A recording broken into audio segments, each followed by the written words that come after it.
Hello, everyone. I didn't realize that Zoom went ahead and started for us. So I was going to go hit the go live button, and we are live anyway. So I am here with an amazing group of experts from around the country, around the world, to talk about sourcing tonight. Because right now, I feel like there are so many people out there with questions about sourcing. I know Megla's got global sources coming up, and we're talking at the summit, at the virtual summit, just about sourcing because it is so prominent right now, because it's so important. There's so many interesting conversations going on right now about sourcing. So I brought together a group of amazing people here, and I can't wait to let them introduce themselves to you one at a time here, and just tell you what they're going to be kind of speaking from a sourcing perspective here tonight. So I'll start with myself. I am Amy Weiss, co-host of the Seller Roundtable, Sellers Podcast, and founder of Amazing at Home Business Consulting. So I'm excited to be here tonight with all of you. I have some pretty cool friends here that have some great expertise to teach you guys tonight. We've got a lot of people joining in. So why don't we start with Rafael? Rafael, could you introduce yourself and tell us a little bit about your expertise in sourcing? Yeah, definitely. Thank you very much, Amy, for having us. Hey, everybody. Very nice meeting you all. So my name is Rafael. I'm the CEO and founder of Unicargo. Unicargo is a freight forwarding company dedicated to e-commerce sellers, entrepreneurs, companies, and we mainly deal with logistics for Amazon sellers today. Obviously, our biggest route is China to the States, but we deal with anywhere to anywhere, basically any country to any country. We deal with ocean freight, air freight, express, everything related to shipping, logistics, import regulation around the world, and that kind of stuff. And we're gonna give our perspective on the logistics side of things. Sourcing. You have another side of sourcing, production, quality control, and then the logistics. So we're gonna give our perspective on the logistics side of things today, and that's it. Happy to be here with you guys. All right, thank you, Rafael. Okay, Megla, you're the next one on my screen up here. Would love to have you go next. Hi, so my name is Megla Bhardwaj, and I've been in the sourcing industry for almost 20 years. I lived in China for a long time, and currently I focus a lot on sourcing from India. So I organize a sourcing trip to India called India Sourcing Trip. And I'm also, as Amy mentioned, organizing a sourcing summit for global sources, which is going to be a virtual summit. So yeah, I'll be talking mostly about what's going on in India right now, even a little bit of what's happening in China in terms of manufacturers, factories, and sourcing products. Okay, awesome. And we will go next to Norman Farrar. Welcome, Norman. I got to get off mute. Step one. Yeah, hi, I'm Norm. I have a company called Honu Worldwide, sourcing and logistics company. I've been involved with sourcing since the mid-90s. Actually started in India, and then actually two factories we built in Taiwan. We have an operating factory in China right now. And yeah, just wonderful world of sourcing for many years. Awesome. Welcome, Norm. It's great to have you. And then we have, I'm going to mess it up, Afolabi. He is Norm's partner at Honu Worldwide. Afolabi, would you like to introduce yourself? Hi, how are you? I'm Afolabi. You did very well, Amy, with the name, so that's good. I'm with Honu Worldwide, myself and Norm. We've joined forces together, providing sourcing and logistics and other services to help e-commerce businesses worldwide. And I've been sourcing for more than 20 years now. We have an office in China and in Hong Kong, and I'm happy to be here. Awesome, great to have you. Thank you for being here. All right, and then we have Miss Margaret Jolly. Margaret.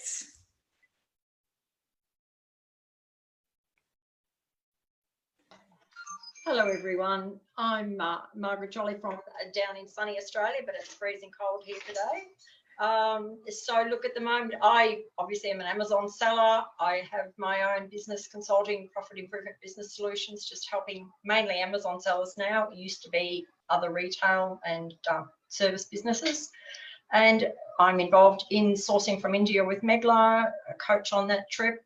And I'm at the moment working with her on this virtual sort of suppliers day that we're in organising in the next week. So I've spent a lot of my week talking to suppliers around India and finding out what they're up to at the moment. We are so glad to have you, Margaret. Thank you so much for joining in. That's okay. Baptiste, my partner in China sourcing, our amazing at home China sourcing trip, amazing in China, Baptiste from Seller Supreme. Hey, how you doing, Amy? Thank you very much for having me this morning. So yeah, I'm Baptiste, and I am an Amazon seller located in Guangzhou, China. At the moment, actually, I live in Taiwan. I've been relocating with the virus in Taipei, Taiwan, for the last 2.5 months, starting to get old. And yeah, I am co-hosting and organizing our China sourcing trip together. So I'm quite new in the sourcing game, and probably like compared to all of the other guests, but I'm very active, and it's a really like a new passion for me. So very interested to be here and participate.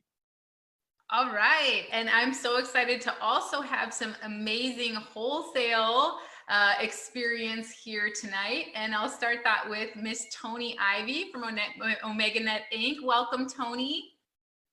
Hi, good to meet you all. Oh, aloha. I happen to live in Kona, Hawaii, my headquarters office. Yay, hello, Norm. Yes, and we have it here too, and so we're homebound here as well. My headquarters is in Georgia, where we were for 35 years. I've been working in the wholesale industry for 22 years. Actually, I was import distributor, then became a sales rep in the gift and decor industry. I walk the shows every January in Atlanta, Dallas, and Las Vegas. We started doing wholesale ordering websites for manufacturers, so buyers can actually place orders online. We started doing this 22 years ago when nobody even thought buyers would ever order from a website. And now we're here, and we're all happy to be online. We've done hundreds and hundreds of websites. These are password protected sites where stores have to go. I mean, this is not consumer sites, and this is just exploding in our industry. It's just a really exciting thing, because right now with the virus situation, the spring shows have been canceled, and several of the summer shows have been canceled or moved to later in the year. So we are just so busy helping our lines, but also because we have been doing this for so long, and the way our system works, a store can sign up in one company and go to any of our other companies and easily copy all their vital data information, shipping address, billing address, sales tax ID, federal ID, and the secret is they have to tell us what kind of store they are. So what we do is a tremendous amount of marketing to stores, all kinds of different kinds of stores. So we actually can find out what types of stores are ordering right now, what all they are ordering right now. And yes, stores are ordering right now, not as much, but especially toys. Oh my goodness, my toy vendors, yeah, they're doing some really good, but people are buying. I mean, stores are ordering Easter stuff. They ordered some Easter stuff. I did some. Well, we are definitely going to get into that, Yeah, Tony. I'm going to stop you there because we are going to get into all of those questions. Thank you so much for being here. I didn't say my company's name is OmegaNet. Yes. All right. And then last but not least, we have Mr. Dylan Carter. I think that's the first and last time I will call him Mr. Dylan Carter. Mr. sounds super awkward. Yeah, so my name is Dylan Carter. I was a wholesale retail seller. So basically I was an Amazon seller who purchased wholesale, directly worked with brands for a number of years, grew that business pretty strong, or pretty large, should I say. And the past 2 or 3 years, I've been teaching, not within courses, but we have a Facebook group teaching sourcing. So how do we actually find products that do well on Amazon, backtrack, get good relationships, and I've been pioneering, so to speak, this whole idea that, fun fact, all we do is B2B sales and relationships kind of matter. And now I've transitioned over, we run 2 software companies, and that's primary for me right now. And I run 2 podcasts as well. Awesome. So, Dylan, I would love to start with our first question, asking you, since you're already on the mic, what are you finding that people in the wholesale side of e-commerce sales are sourcing right now? Yeah, I mean, obviously you have your essential items. As new ASINs are freeing up, that's starting to help. Oddly enough, it's less about what's transition in terms of the sourcing, and it's more about the operational side. So all the people in our groups, all the people we're talking to, all the people that I talk with daily have had to transition their day-to-day operations from FBA to merchant fulfilled, relatively speaking, overnight. And that's a big issue. So you can still sell, by the way, fun fact, you can still sell on Amazon. You're just going to be merchant fulfilled. And so what's interesting, and this is completely counterintuitive to what we thought was going to happen, sales are up. If you can make this transition, sales are up, and it kind of makes sense logically, right? As more people are at home and cannot go shop, now they're being forced with the idea that, okay, maybe I need to try this whole online shopping like phase, right? So there's still a lot of people that do not shop online. Fun fact, right? But these people are now having to do so, and they're starting to realize this is actually kind of nice. Yeah, I don't have 2-day free shipping at the moment, but I didn't have to leave my house. It came directly to me. This is kind of awesome. And so we're actually seeing volumes being up, not from an FBA standpoint, but certainly from a merchant fulfilled standpoint. And what are you seeing from the side of people sourcing wholesale? You primarily source in the US, is that correct? Yeah, I rarely go outside the US just because of, lead times and stuff like that. The way we operate is a very high churn business model. So I want inventory to be sold within 2 weeks of it being checked in. So very high churn rates here. What's interesting is now, yeah, we have a slowdown in terms of logistics to a certain degree, of course. But more brands are open. So here's what's interesting. A lot of brands, just like consumers, are starting to have to deal with this catalyst, which is online sales matter. And this is the route we're kind of going. Now, I'm a millennial, so I'm slightly biased here. I work from home, so nothing's really changed for me in quarantine. But what's interesting is more brands are starting to say, okay, we were very strict about this whole, you have to be brick and mortar. And they're starting to open up to the fact that, okay, we can't do brick and mortar sales right now, but online sales are still happening. So it's a pretty binary decision at the moment for brands. We can either start to test this or at least take it seriously, or just stay on the path we are on right now, but now you're potentially running the risk of shutting down. Got it. And I would love to ask that same question to Tony, Miss Tony Ivy, who also primarily her brands are in the United States. Tony, what are your brands? You reached out to a lot of your stores and your brands and asked them, hey, what are you trying to sell right now? What is selling right now? What's available? What do you need to, how has this affected them, and what do they have available right now from a US wholesaler perspective?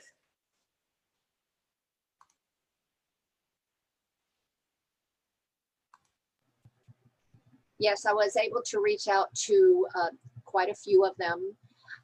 Some of them had never really sold other than directly to brick and mortar stores, like Dylan was saying.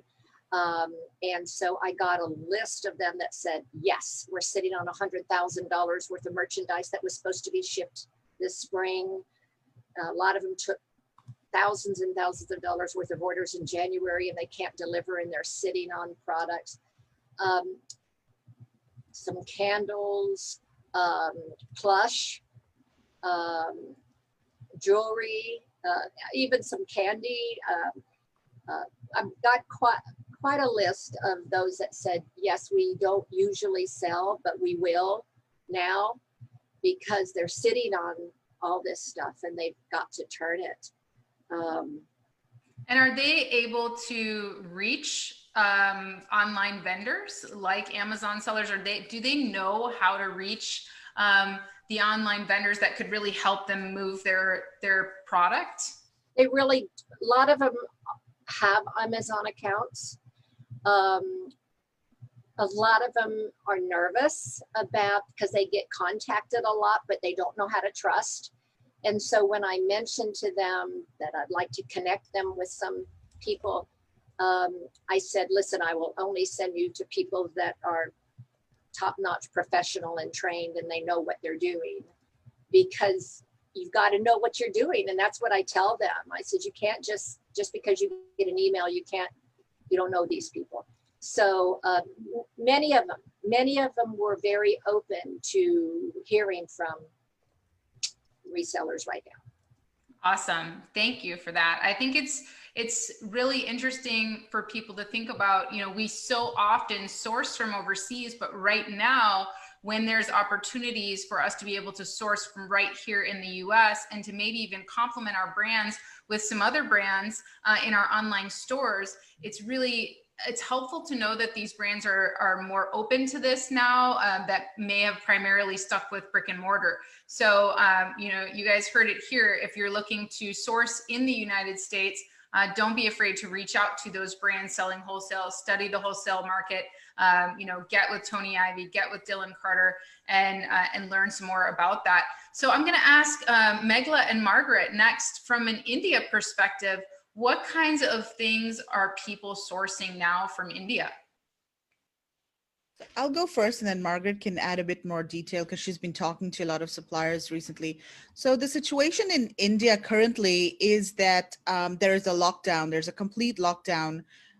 So factories are in fact not open. Factories are not functioning as of now. Logistics is also not fully functional, although they are going to start opening up the ports a little bit starting from next week.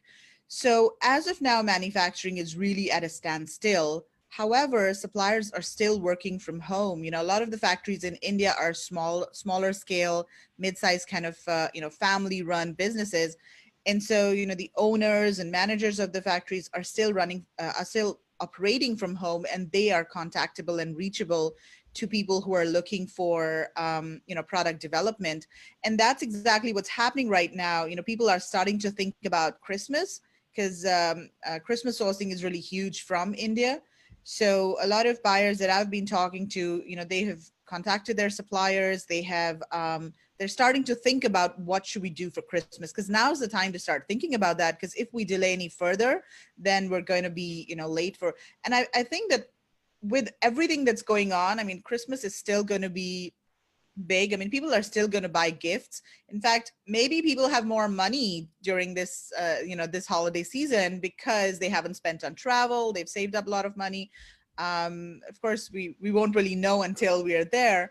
But that's what's going on in India right now. And Margaret can probably add a little bit more because she's been actually talking to a lot of suppliers for the virtual sourcing show that we are working on. Yes, no, look, well, I've spoken to quite a few, some around Delhi, some from Moorabadad. Moorabadad's under lockdown now, I think until the 2nd of May, as is Delhi, for any sort of one going into their factories. But we were speaking to someone yesterday from Panipat, is that correct, Megla? Is that correct pronunciation? Yeah, Panipat. It's a smaller city. And they're very small, and they're actually allowed to start back at work next Monday. So their factory will be going back into production then. So I think there's probably some more little places around India that can start and get moving. But our supplier, one of the suppliers I've been speaking to, and a couple of them are going back to look for us because they are like America, had orders placed for retail bricks and mortar in America and they've been cancelled. So they're sitting on a lot of stock in their warehouses. So we have suggested to them if they want to get some of those together in like a bit of a catalogue that they can show people, and first in best dressed, if somebody wants to take those, they would then be first out of the port, because obviously anyone who's coming now to talk to these suppliers after we sort of show them the products, it's going to be an 8 or 10 week process. India is usually a little bit slower on the manufacturing side than China because it's not so much mass produced. So it's usually 8 to 10 weeks. So that would give you, if you were looking for some product to get straight in to Amazon, you'd be like, only the month's shipping away. So I think that's probably something that, it might help people who are just looking for something in maybe most of it's home decor of those people. So it might get some people with some stock a lot quicker, because I think the important thing is now that people have really got to move and make a commitment to a product. It might not be the time to try and completely start custom designing something to get it in if you want it in for Christmas, because of the time frame, and we are a little bit uncertain. I mean, I imagine Amazon is going to be chaotic with shipping from now on because there's such a backlog. So there's no guarantee that it's going to land in, America and be in Amazon in a week. It could take a lot longer. So I think we've just got to be careful with the time frames. Yeah, I think that is a really good point from both Megla and Margaret in terms of thinking about Christmas. I think some people maybe feel frozen right now and they're not really sure how to move forward. But so people's sales are up, as Dylan mentioned. People's sales are up. My sales are up 8% from last year. Stuff that wasn't selling before is selling now. Stuff that I have, like old inventory that's been sitting in my warehouse forever, is now selling on multiple platforms. So it seems like a lot of brands are running out of stock.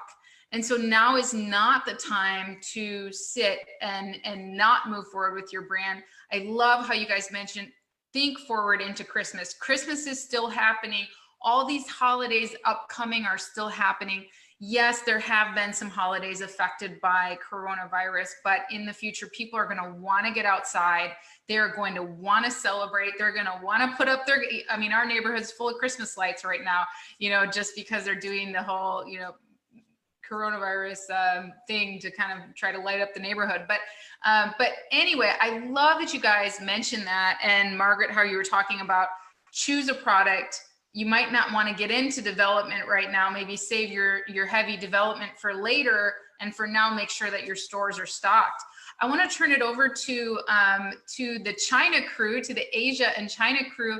Any one of you that are here, Rafael or Norman or Afolabi, or even we have Baptiste here as well. What are people sourcing from China right now, and what's going on in China right now with sourcing?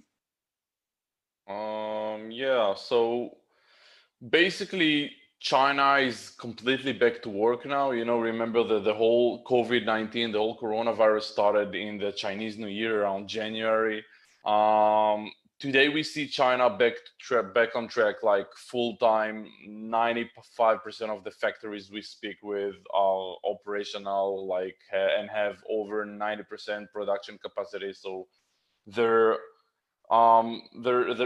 Chinese people coping with the virus is pretty amazing how fast they got over it. And to be honest, I wish many of the other countries would be able to cope the same way.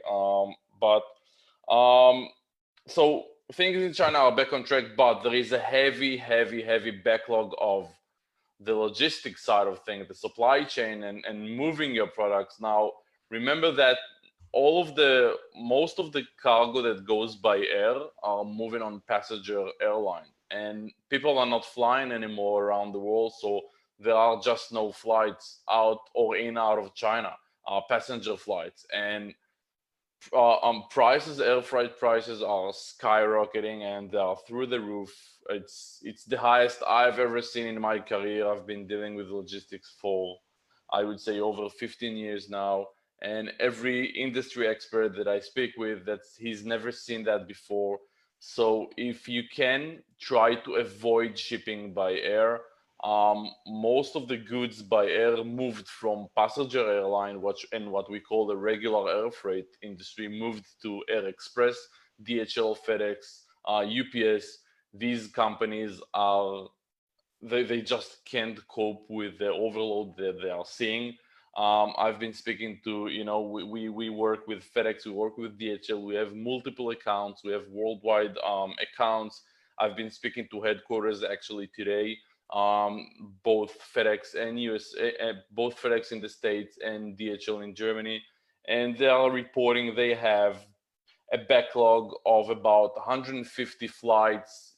There are cargo sitting on the floor in China, and there are a queue of about 100 to 150 flights just to get your cargo on a plane. And what we see as, instead of a 2 to 4 days service by express company, it's now become 2-week service. So it's a major headache to move products by air.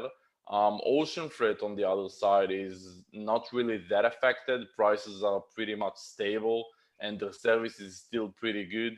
It's funny, everybody's been discussing about increase in sales, and that's exactly what we see as well.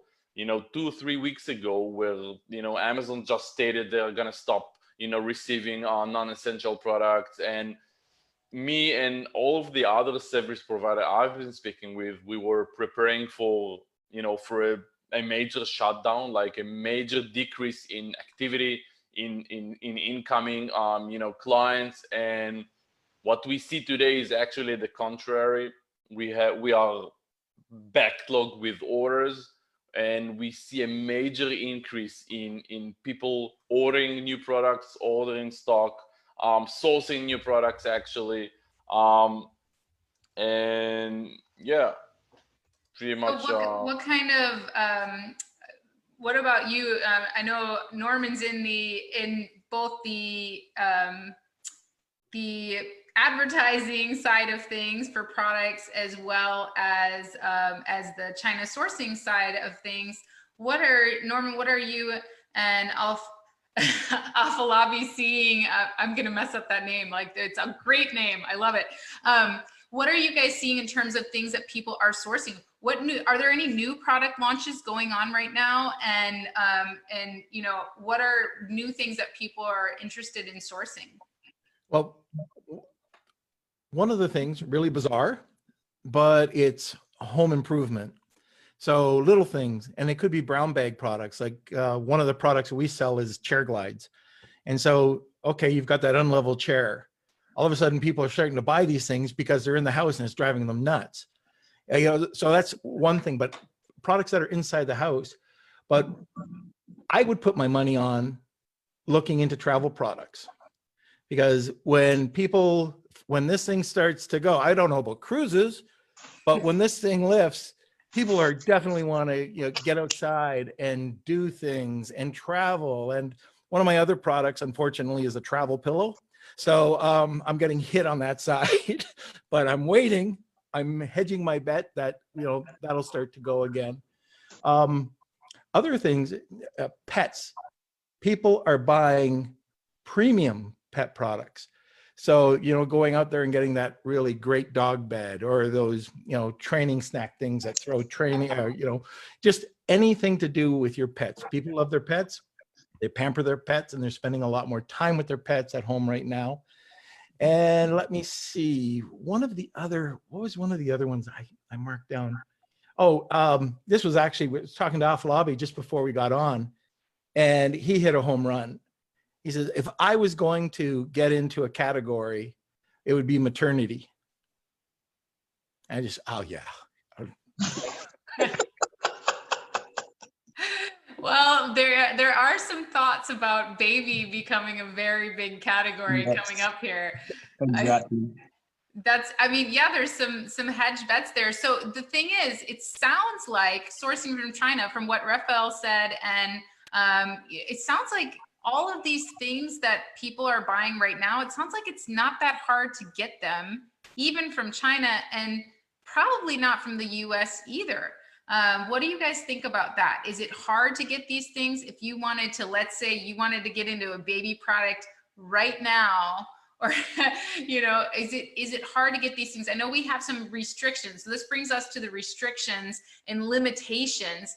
If I wanted to get something right now, if I ran out of a product and I wanted to resource and I don't have a source for it in the US, or I need to look in the US for a source, from any of our experts, I'll put us back to the Brady Bunch view, and I would love to hear from anyone in terms of how fast are people able to get stuff here? I mean, obviously air freight is not happening. Sea freight is a couple of weeks, right? But in India right now, we have some restrictions on being able to get anything out of there right now. But if I wanted to get something in 30 days from any place, would I be able to get it? Yeah, I can jump in from the US side. I mean, right now things are fine. And the only reason why on the supply side things are fine is because brick and mortar stores are less on the buying side, right? They can't sell. So now are they placing orders for future? Of course, but these are gonna be post-dated typically. These are not like your everyday items that are gonna have high churn rates. So at least what I'm seeing is a reallocation of that supply. Now, the issue with that is depending on how long this continues, that supply is going to go out. Either way, this is just my, perspective on things. And I don't have a ton of experience on the overseas side. So I'd love to hear from the other guests on that. I would imagine, even if we cut it close on the US based supply side, because of the lag time overseas, we're going to hit some kind of stock out. I would imagine we would, even if it's only a short period of time, but I would imagine we certainly would. And what about from the India side? How soon do you think, I know Margaret, you mentioned maybe like 8 to 10 weeks, you think we'd be able to get something. From the India side, what are our restrictions on getting things in? Well, I think the problem's going to be, with the ready-to-made, the things that some of the suppliers have got ready-to-made, that if they could probably just be rebranded in a different package and sent, provided the ports, we just don't know. Obviously the 2nd of May at the moment, and then moving forward, it would be, if they were virtually ready to leave by mid-May, it's going to be probably, I would say, minimum of 4 weeks before it hits the ports in the US, because it's like 3-week turnaround if you go to the East Coast, plus a week, portage. Got it. So for your India products, as Megla mentioned, it's probably good to start planning for some of those handcrafted things like for Christmas season, getting those in now, getting them in at the start of Q4, that going. What about China? I know you mentioned, Rafael, that, it's right now, air freight's a mess. If I'm out of stock and I need to get something in ASAP, what are my options from China? Well, basically, your option is either to pay a lot of money for air freight, and it's still gonna be much slower than it used to be, or there are some services where what we call the fast ocean service, where we put cargo on a shipping line called Matson, which arrives in about 13, 14, 15 days from China to the West Coast, to Los Angeles, and from there we deconsolidate those containers and have UPS ground and FedEx ground to distribute, and that's basically give us a transit time of, I would say, 17 to 22 days from departure to delivery, and that's pretty sweet for ocean. Yeah, right. Usual ocean services, let's say to the East Coast, China to East Coast, you're looking at 40, 42 days with all the unloading, this deconsolidation of containers, etc., etc. So that might cut transit time by ocean. And what are the prices as compared to just normal ocean freight to this fast ocean freight? All right, that's pretty good question. So the rates are higher because obviously instead of having a truck delivering your goods in the States, the last mile, you do the last mile with a domestic, small parcel carrier. So I would say, let's talk about air and then go to the ocean. Usual air freight, before COVID-19, you're looking at $3-4 a kilo for just the regular air freight leg airport to airport. Today, basically it's not about the price, it's about the space, who has the space. But if you want a ballpark figure, you're looking at about 12, 13, $14 a kilo. That's like 4 times higher than the usual. Air Express carriers, the normal rate would be $5 to $6 a kilo. Today we see that the selling rate in China is about 8 to 9, sometimes $10 a kilo for express, and that's again, transit time is double and triple the usual transit times. Ocean, the rates by ocean are not that affected. All right, changes by ocean, rates are changing by ocean every 2 weeks, twice a month basically. The rates, as far as the prices, have not gone up pretty bad. That's pretty normal. The difference between the faster ocean service to the regular ocean service, and that's really depends on the volume and weight you have, but that's kind of an interesting product because it's been priced. The faster ocean service is priced by the kilo instead of by the volume. All right, usual ocean freight are charged by volume, how volumetric your cargo is, but the faster ocean service, because the last mile is being done with a domestic small parcel delivery carrier, it's being priced by the kilo. You're looking at between 90 cents a kilo to $2 a kilo. It depends how big is your order, what's the final destination of it, and yeah, that's roughly at that. If you have heavy products, that's going to be expensive to move. Right. But if your products are volumetric, if they're like bulky and not that heavy, that should be fine. Well, I think that gives us some really good ideas about some options that people have right now. I mean, obviously, air freight is probably not the right way to go. We have some questions out here. Susan asked, when products start to move per shipping, how long will it take to catch up? Say if it started in June, will the backlog be a month or longer? I think what Susan is referring to is probably the air freight, right? Mm-hmm. Because that's the only thing with the backlog right now. Is there a backlog on anything else in terms of logistics besides air freight? Well, the major backlog is air freight. Again, ocean freight is not as backlog as we thought it will be. So ocean freight is just fine. Everything works regularly. We were afraid about the US side of, things are gonna shut down and stuff, but that never happened. Happily, that never happened. We are good on that. I would say air freight, as the backlog will last until people will start flying again, until airlines will go back to normal. And I don't think that's going to happen in June. That will take, from my perspective, that will take at least until we will find a cure to this whole situation, right? Before we find a cure, people are not going to fly. Airlines are not going to get back on track.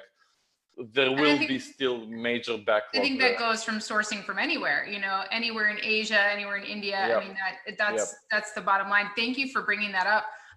Mohammed Kasim wants to know, what is the best place to check for manufacturers in the US? Are they operating considering the current situation? So I don't know if Dylan or Tony, you want to answer that question about how do you find manufacturers in the US that have products to sell you wholesale? Sure. Yeah, that's a good one. Pretty straightforward. You're not going to know their volumes up front, obviously. You're not going to know stock volumes face value publicly. So the way I approach sourcing personally, I like to go direct to brands. So when we say manufacturers, I think it's important to actually distill what that is, because there's different guests on here where the term manufacturer is actually used correctly. In the wholesale world, we use the term manufacturer. All we mean is the brand or a distributor, right? The way I do it, which is super unsexy, so to speak, is honestly, I'm Googling the brand name and I'm calling the brand directly. I think it's very easy being an Amazon seller to want to stay behind emails and to take quote unquote the easy route. What you need to do is get really comfortable in the things that seem very uncomfortable, such as calling a supplier on the phone, and have a frank conversation with them. Listen, I'm an e-commerce business owner. I happen to sell on Amazon. Here's what I'm looking to do. I understand what's happening at the moment. One, do you guys even have volume, here locally in the States that can sustain sales? And two, obviously go into opening the relationship together, but you're not going to know unless you call. That's really the best route to go. And Tony, what do you say about, you've got these 200,000 different brands and stores. What do you say about people wanting to contact US based brands and manufacturers to buy things wholesale? Well, the majority of my brands, or the brands that I work with, are importers. We probably have 25 to 30% that are US made. And so I've reached out to a lot of our clients to find out who is actually shipping right now. And a lot of people are, they may not be US made, but they have a good supply here. And so one girl today sent me their inventory and say, here's my inventory. Yes. Yeah.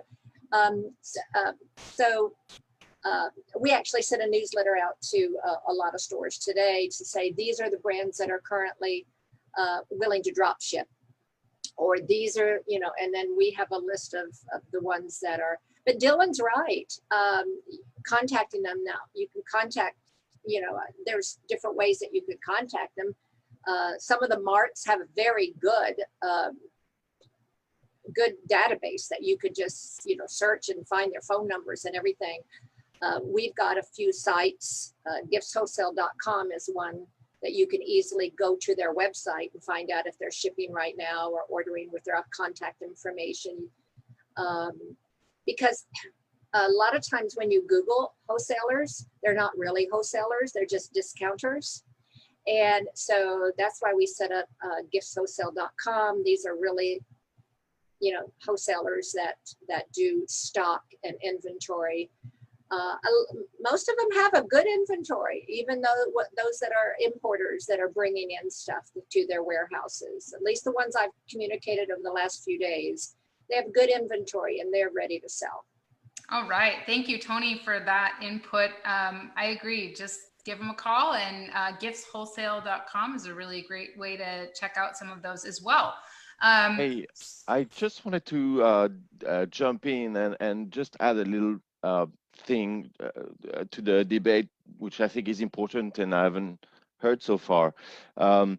And that is the supply chain are being disrupted all over all across the board, and not just the shipping. Shipping is a big one, and I think that's a major key that gives the pulse. But in terms of factory, I work with a lot of manufacturers in China, and if it's true, most of them are back to work and reopen, and the workforce is back at work. The engineering, the experience of that workforce is not exactly at full capacity, and their production is not at full capacity yet. Another thing is because of the amount of orders to be expected in the coming weeks or months, there's going to be a bottleneck effect, just as there is in the ports to ship cargoes. And that's going to have an impact on quality control and the price also, because all these raw materials they need to order all at once is going to be driven by cash. And if those companies don't have the cash necessary to start producing, a lot of these company manufacturers will not. They work with very low margins, and they will not be surviving this ordeal, unfortunately. And that leads me to believe that there's also going to be a possible shift in the negotiation terms, and again, I will say it, cash will be king over the next few months, past Christmas into 2021. That's why what I would advise or suggest to anyone is to not just source in your regular ways that you would do before the crisis, before this COVID-19, and really try to leverage all strategies across the board. Maybe have some products that have a very fast returning, cash flow, driven cash flow product for your inventory so that you can flip that inventory and reinvest very soon. Yeah, I think cash flow is going to be the big thing in 2021, and that's why I wanted to jump in and comment about this. Yeah, that's great. Thank you, Baptiste. It makes sense. As far as some restrictions, we've talked about limitations in freight, but what about customs control? Somebody asked in the audience, are there any, is customs control tighter because of the pandemic? I know right now, if you're coming from China, I don't want to get into the masks and PPE conversation because that could be a whole nother show, right? But I definitely know there's some restrictions on medical stuff, but outside of medical stuff, does anyone know of any other customs restrictions? Are they checking everything extra carefully right now? Has there been any customs delays simply because, hey, we're in the middle of a pandemic right now and things are being checked extra? Is that something people need to be concerned about when they're importing? Is that there's going to be significant delays in customs? I'll open it up to the group for anyone who would like to answer. I'll give my take on that really briefly, because that's very interesting. That's a very good question, by the way. At Unicargo, we ship, I would say, over 3,000-4,000 shipments a month for Amazon sellers, mainly to the States. To be honest, I don't see any change from regular times from customs perspective. There are no extra checks, even though you would assume they will double check everything. There are no extra checks. Everything is normal. That's the situation we are facing. Nothing is restricted like more than usual. You know, medical devices, they have their import regulation. You gotta comply with your import regulation anyhow, no matter where, no matter if it's with the corona or without the coronavirus. Medical devices has their own import regulation, being compliant with FDA and stuff. The COVID products, actually, they've been given a lot of relief and a lot of exclusions and exemptions just to get people importing them because the government knew they need them, like masks and stuff. I know you said you don't want to get into it, but it's been easier. It's getting easier to import PPE products than usual times. So it's even the kind of the contrary. We don't see any restrictions or delays, major delays, just usual. That's our take on that. All right, thank you, Rafael. So I would like to ask the group, what do we think is going to change about sourcing post-COVID? So I know, a lot of our sales are up, things are flying. When we went to Global Sources and we studied the trends in the marketplace, we saw the fashion trends and we saw the homeware trends. Do we think that there will be changes? I know Norm and Afolabi brought up the baby trends, but what do you guys think? And I'm just going to put this out there for the group, for whoever would like to answer first. What do you think is going to change? What are your predictions? What kind of things do you think people are going to be buying and people are going to be sourcing in the future, in the rest of 2020? And do you think anything will change from what was predicted before? How long do we have? 5 years. No, I'm just kidding. Right. No, I mean, I like to speak to that from like a logistics supply chain standpoint, less so on the products, because the products are the products. What's interesting to me is we're in a unique situation where, all right, I'm the millennial nerdy guy on the call tonight, so I'll take that stereotype. There's a catalyst that's happening right now where a lot of companies have had to be forced into a new business operational situation, right? Zoom matters now, being remote matters now. Being inefficient doesn't work anymore. There's still a lot of industries, logistics being one to a certain degree, obviously not across the board, where there's a lot of innovation to be had and there's a lot of inefficiencies to kind of shore up. And so I think we're seeing a lot of companies that are struggling because, to be frank, a lot of them have not had the need to innovate or have to shore up any inefficiencies. And so I think we're seeing a lot of situations, especially from the wholesale side, where from what I'm seeing, and we've got probably around 11,000 people in our audience that we work with. The vast majority of them across the board are starting to see, like we talked about earlier, more brands directly wanting to work with Amazon sellers. And so we're starting to see the wholesaler, the distributor model begin to phase out. I think it's going to take 10 to 20 years, but I'm starting to see that more and more where brands are saying, do we really need to do this? Some Amazon sellers can actually purchase that high volume. We can make this a win-win. And so that's one little example, but I'm sure across the board, across the supply chain, these conversations are happening now, and you're going to have a lot of interesting questions being asked across those supply chain links that are really going to change. I mean, there's going to be a lot of innovation. I'm very optimistic about it because there's going to be a lot of innovation coming, a lot of technology that's going to be deployed that's going to make logistics super, super efficient. Love that. Yeah, I think that's a really interesting observation and could perhaps come true. Who's next?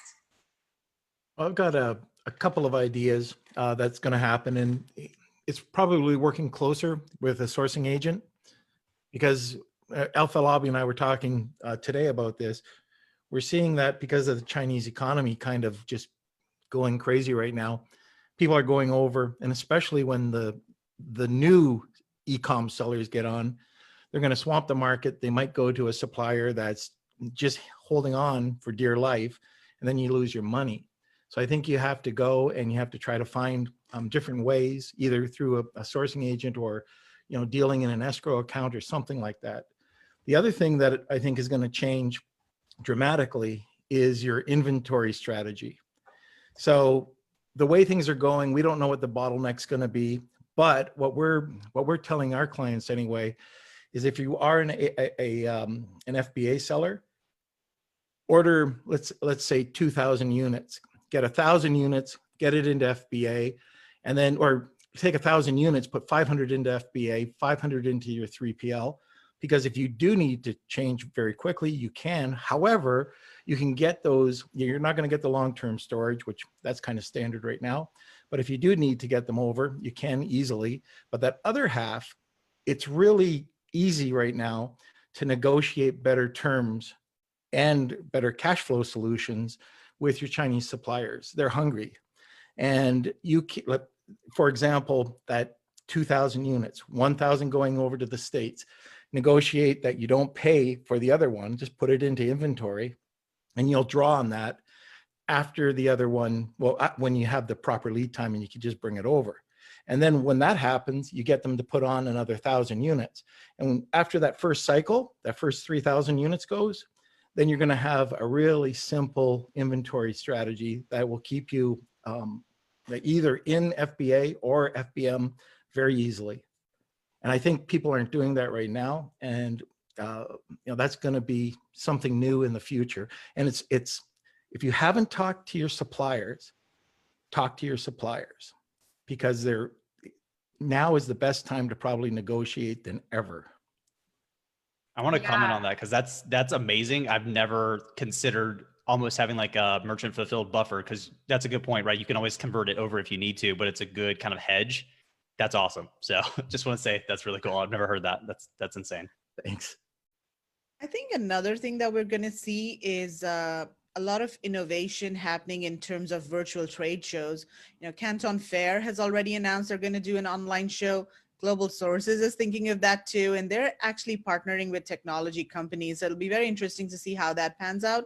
And then in India, the Export Promotion Council for Handicrafts that organizes the Delhi Fair, they are planning to do something. The Carpet Promotion Council, they are also doing something. In fact, the Export Promotion Council for Handicrafts has already started doing some webinars, and which they were not doing in the past at all. So I think all of this has really forced these physical trade show companies to, take a look at what technologies are available to bring their trade shows online. And of course, Mark and I are working on our own online sourcing show. We're trying to replicate the experience that people have at a trade show talking to suppliers. And so we'll be actually doing live webinars with suppliers where they'll be showing their products, they will be engaging with the audience, people will be able to ask questions. So I think we should keep an eye on what, you know, some of the bigger trade shows are going to be doing in the future in terms of online virtual trade shows.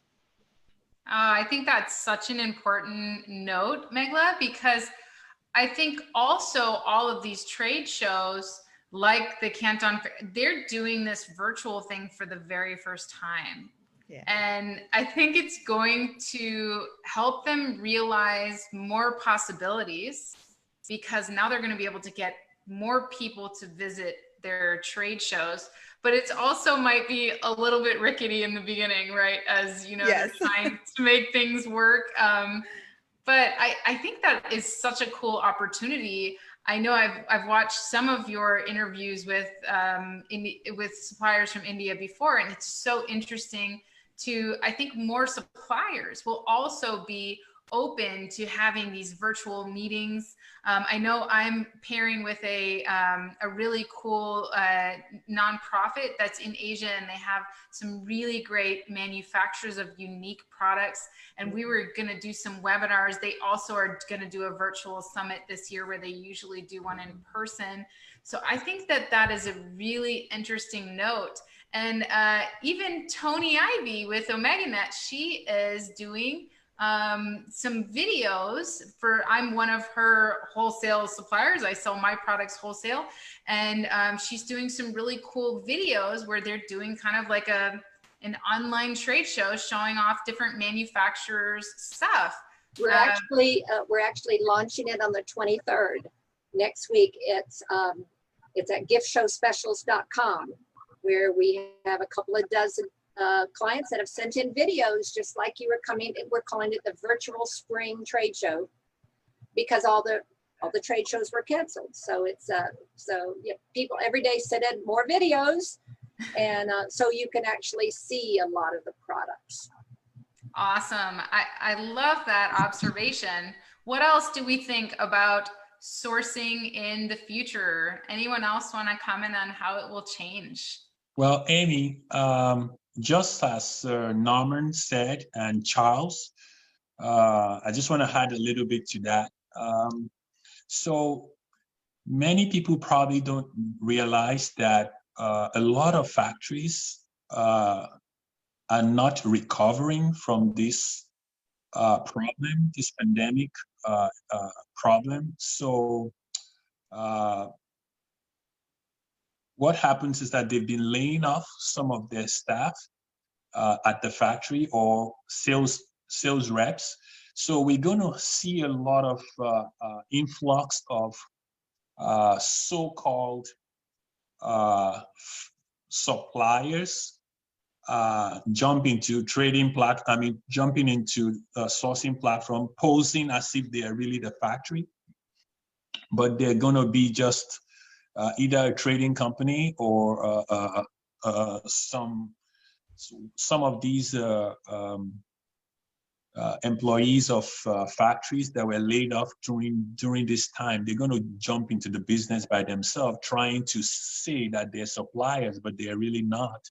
So a lot of people might fall victim of these new suppliers popping up on sourcing platforms.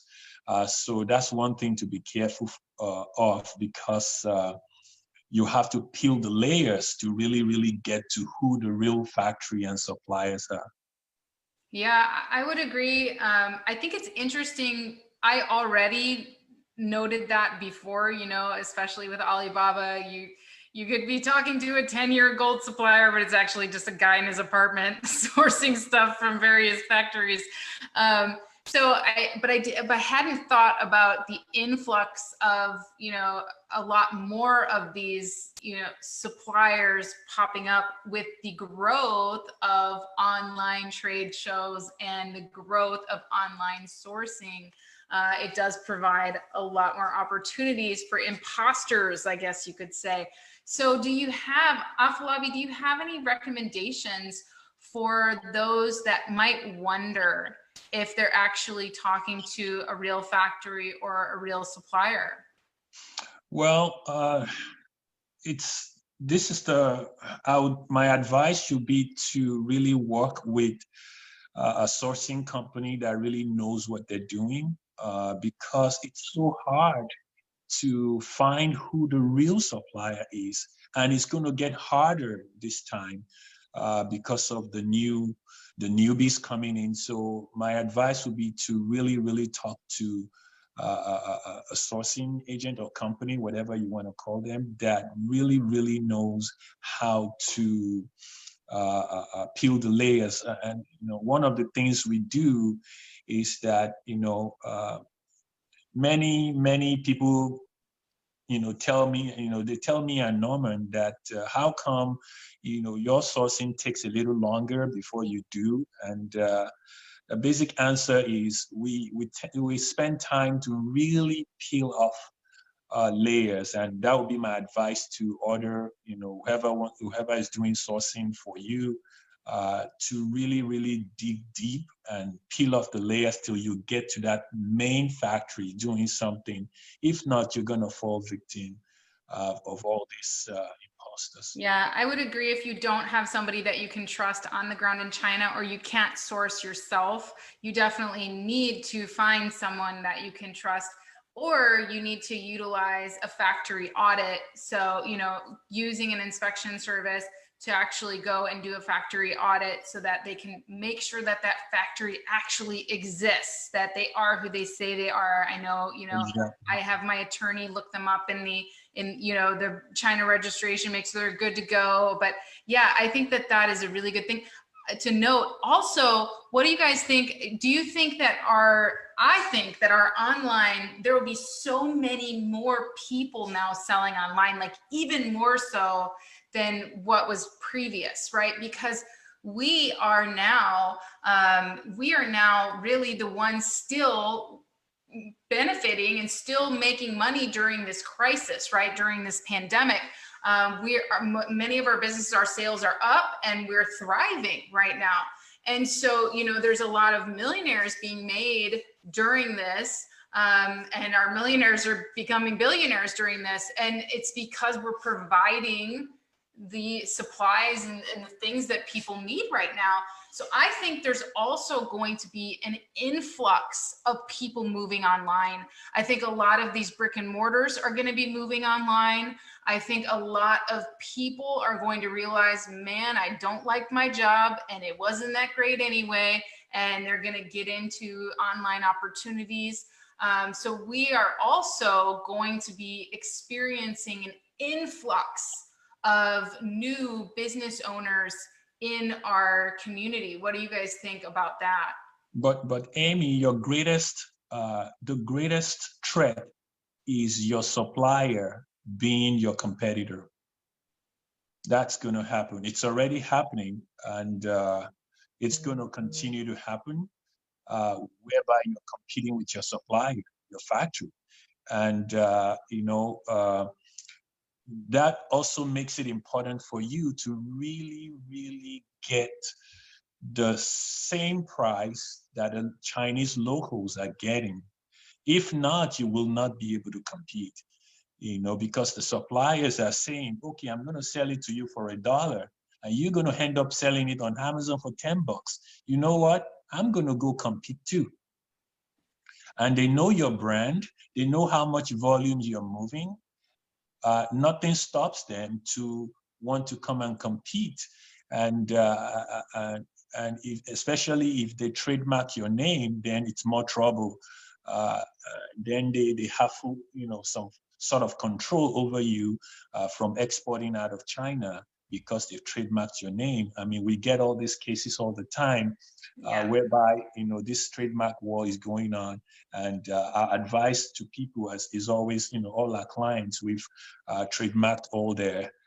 We're trademarking like crazy now because it's a war, and the battle is going to get bigger with your Chinese factory competing against you. Well, and that's why it's really important to diversify your channels as well, and to make sure that no matter where you source from, and I think everyone will agree with this, no matter where you source from, whether it's India, Taiwan, anywhere in Asia or the US, you need to make sure that you're taking the proper precautions to protect your IP. You need to make sure that you're following the laws of that country. You know, I wouldn't source from China without following China's rules. You know, I'm not going to go to China and use an American NDA in English and expect, you know, that manufacturer to take me seriously, right? So we need to be smart, and we need to not cut corners, and we need to take our businesses seriously and make sure that no matter where we're sourcing from, I love that you guys are, you know, with Honu Worldwide, you guys are really, you know, taking the time to vet suppliers in China and help your clients with that. But that's a good warning off, Lobby. I don't want to get too far into the conversation of, you know, of like all the things you could run into in China, definitely. But I do appreciate, and I want people to be aware that no matter where they source from, you need to make sure that, especially now with the new flood of sellers and manufacturers and supposed manufacturers, that you are taking your business seriously, that you're taking your IP seriously, and that you're not cutting those corners. Amy, one thing I just wanted to touch on, you can compete against that lowball Chinese manufacturer too. And we have to keep in mind, especially with a lot of new people coming in, it's all about perceived value. And perceived value is quality images, optimize. We always hear about optimizing your listing, but do the Brady Bunch. Just test it out. Put your product in the middle and throw it out to, you know, PickFu or, you know, Usability Hub. And if you don't win, you better go back to the drawing board and take a better picture or have a better title. And with that, you can easily charge more for your product. So, you know, it's something that you've got to really, you know, sourcing is one thing, but the way that it's perceived is a whole other thing. Yes, it just starts. Sourcing is sourcing is the end, right? The beginning is the plan and planning out your branding and making sure you're properly developing your products and you're protecting your business and all those things. And then you source and then you launch and you make sure you're actually telling people about your product, using great services like PR Reach and that you're presenting that well. Very good point. Anybody else want to throw something in before we wrap it up today? I would love to know if anyone is asking specific questions in your communities that we haven't covered on tonight's call that you'd want to throw in an answer to. Just something interesting.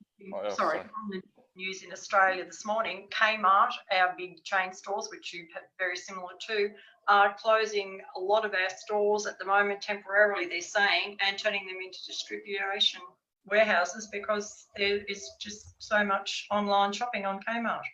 So there's going to be a big switch. So I'd say here we could even lose some of our bigger chain stores, not only these small little men down the track, because if it's going to be more economical for them to do that, they'll probably chop out some of their stores, which is interesting.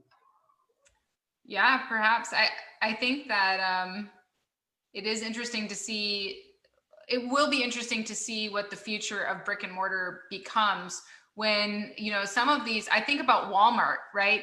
Walmart has cut their hours in so many stores. And I'm wondering during this pandemic, if it's really affecting them all that much. And if that will change the way that they operate in the future. Will be really interesting. Dylan, did you have something you wanted to throw in there? Yeah, I was just going to say it's, you know, in terms of the changes from a competition landscape, being an Amazon seller, I think what just happened is a lot of sellers that did not take their businesses seriously just shut their doors. So the low level competition is now gone. I just watched it happen. On the flip side of that, we do, like you were mentioning, Amy, have more people asking questions about, okay, I just lost my job, what should I do? And they're realizing, okay, maybe my job's not as stable as I thought it was. Maybe starting my own business is just the same amount of risk. Okay, well, let's go ahead and consider something. There's so much information being shared about being an Amazon seller that it's a very enticing thing. My mom called me yesterday. Was like, I think I'm going to do retail arbitrage when it's all comes back to norm.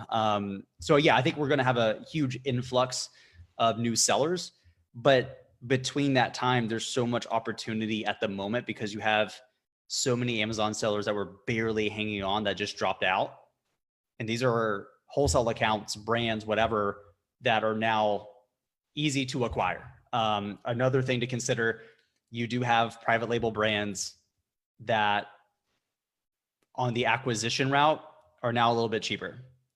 So something I'm seriously looking at now, and I've never been a private label person, is acquiring a small private label brand while valuations are down, because one, revenue is down, which means if it's a multiple of your revenue, it's already lower, and multiples themselves are actually down.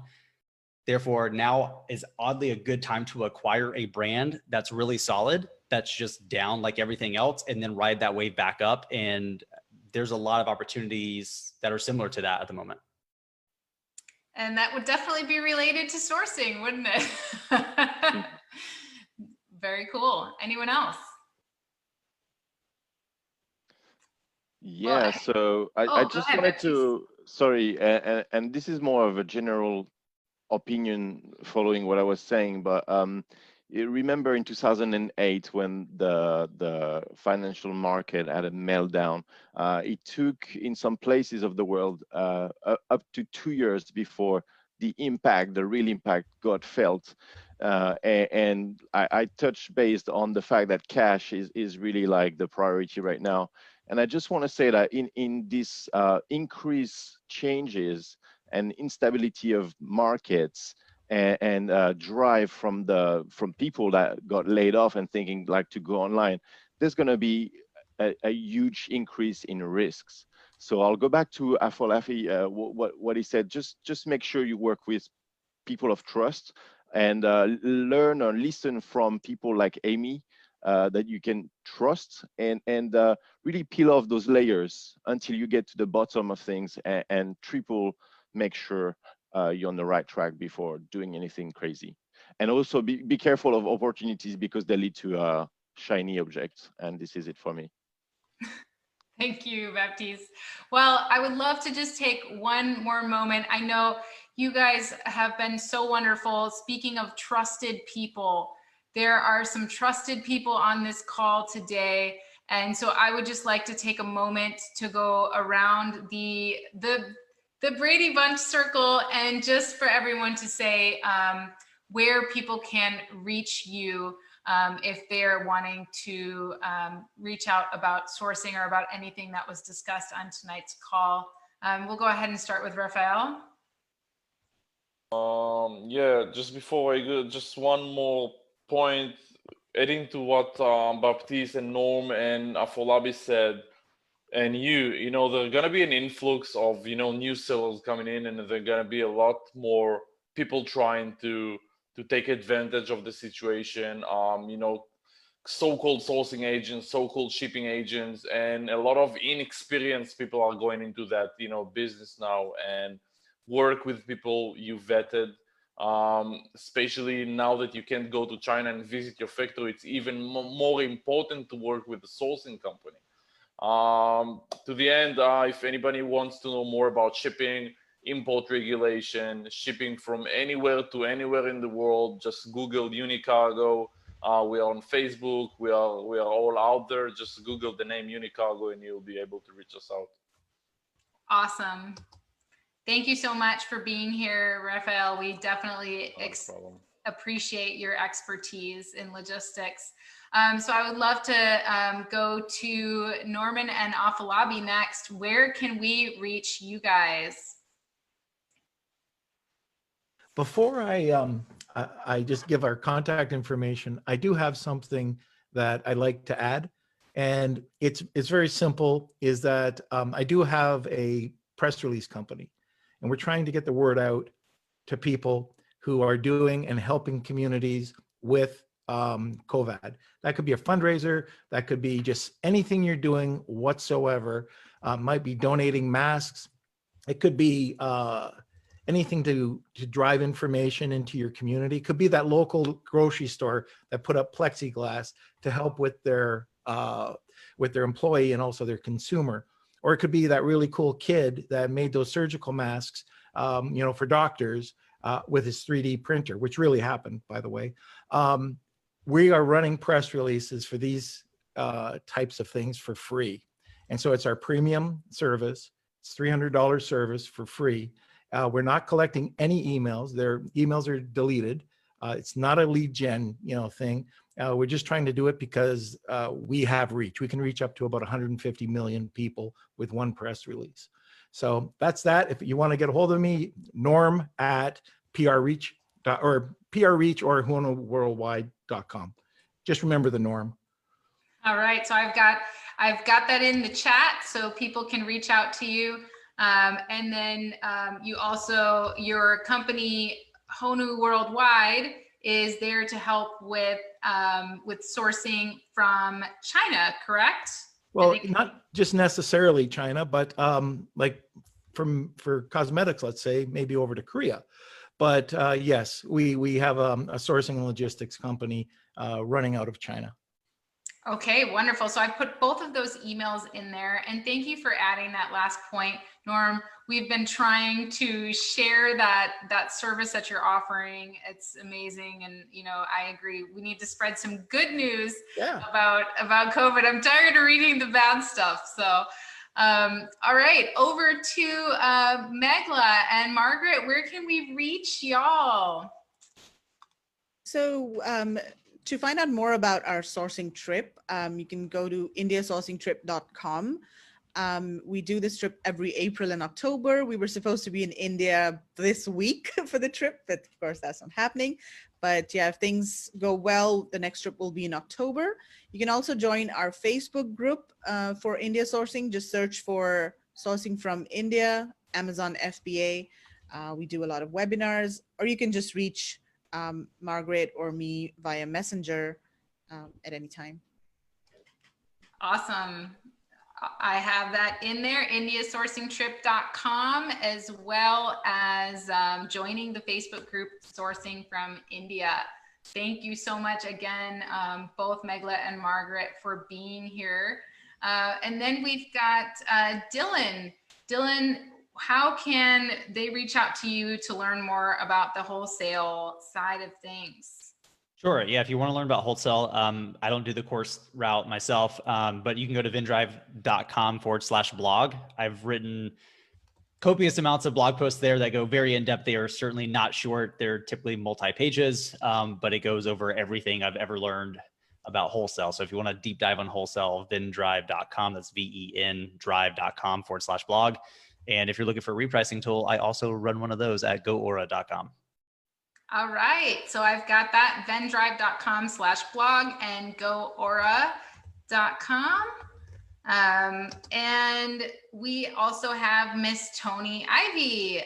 Tony, how can they reach you to learn more about also brands and sourcing wholesale in the US?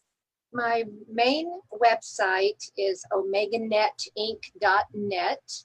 So I am Tony with an I, Toni, at omaganetinc.net. Some of our websites are cameoeasy.com and giftswholesale.com. And we have US made wholesale, we have choice wholesale, we've got a bunch of things. We even have Hawaii wholesale, but it's not up and running yet. All right, omaganetinc.net. Got it. Thank you so much, Tony, for being here. And then Baptiste, what about you? How can we reach you? Or are we calling you Charles this evening? Yeah, sorry about the confusion. I do have like multiple accounts for Zoom. I should like really cancel all of those and just use my only name, which is Baptiste. But yeah, you can reach me on Seller Supreme. It's the Facebook group that I put up recently, and trying to really slowly go with that, or just on Facebook. And you can also go on Amy's website, Sourcing at Home, to look at the sourcing in China that we're planning for October, if everything is back to normal by then. So yeah, please reach out. I'll be very happy to answer any question. Awesome. So I have amazingathome.com/China for our China sourcing trip that we're planning. And I have Seller Supreme Facebook group and you tagged as well. All right. Did I miss anyone? I hope I didn't. I'm over here typing and I just want to make sure that I didn't miss anyone. I think I got everyone. I just want to thank all of you for being here. Thank you so much for having this conversation tonight. I learned something from each one of you tonight, and I know our audience really, we've got 42 viewers right now, and everyone is just saying thank you in the comments and really appreciating this conversation. So thank you all for being here, and I appreciate you all so much. And we will see you with the next event where we're talking about sourcing. Everyone who's listening right now, our 42 viewers, we are going to be talking about sourcing again at the Global Sources Virtual Summit. Megla, do you want to tell us a little bit about that? Yes, absolutely. So the summit is going to be held next week, 21st and the 22nd. We're going to have live panel discussions. And we're also going to be giving everybody pre-recorded presentations. So Rafael is a speaker. He's going to be recording a presentation. Amy, you're recording one presentation too. And then we've got panel discussions talking about everything related to sourcing, starting from, how is sourcing going to change after all of the dust settles? How is logistics going to be impacted? What are some of the strategies that you need to implement now so that you come out stronger after a coronavirus? And also things like how to source from Vietnam, how to source from India.